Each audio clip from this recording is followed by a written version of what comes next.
So a federal appeals court has lifted an ongoing injunction placed on 5 New York regions, except the Finger Lakes region, when it comes to the eligibility of selling cannabis legally.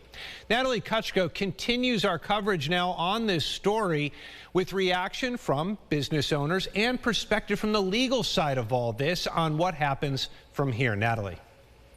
Adam, the restrictions were put in place after a Michigan business owner filed a lawsuit claiming discrimination because the Finger Lakes region was identified as first choice out of the 5 regions included. It was left out. As a result, local business hopefuls are kept in the dark, waiting for a reversal.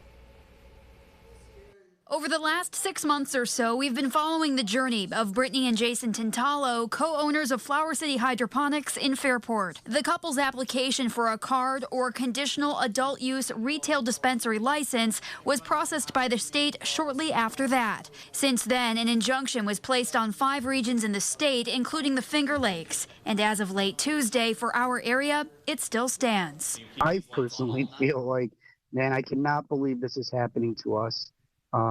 Like as much work we put into, allocating resources for other people to be, successful, as much as we're doing for our community, how could the judge possibly not just recognize the whole situation? As business owners like Tintalo look toward possible solutions, those on the legal side say right now, odds of a change are 50-50. A trial is tentatively set 1 year from now, but prospective sellers are hopeful for a resolution before then.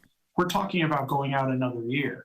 And if that happens, you're talking about places that could have really opened yesterday in a lot of ways, had this whole lawsuit not happened and had they just began issuing licenses.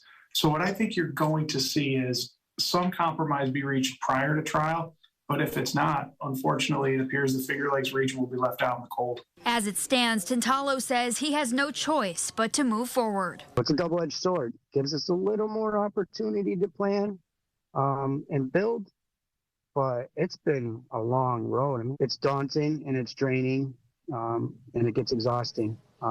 We're not going to give up, and we're not going to give up on our community. Now, we did reach out to the State Office of Cannabis Management, or OCM, on this ruling. A spokesperson deferred us to a statement previously made by Governor Hochul commending the decision for nearly all New Yorkers for, quote, creating the fairest and safest market in the country. The OCM's next board meeting is scheduled for Monday.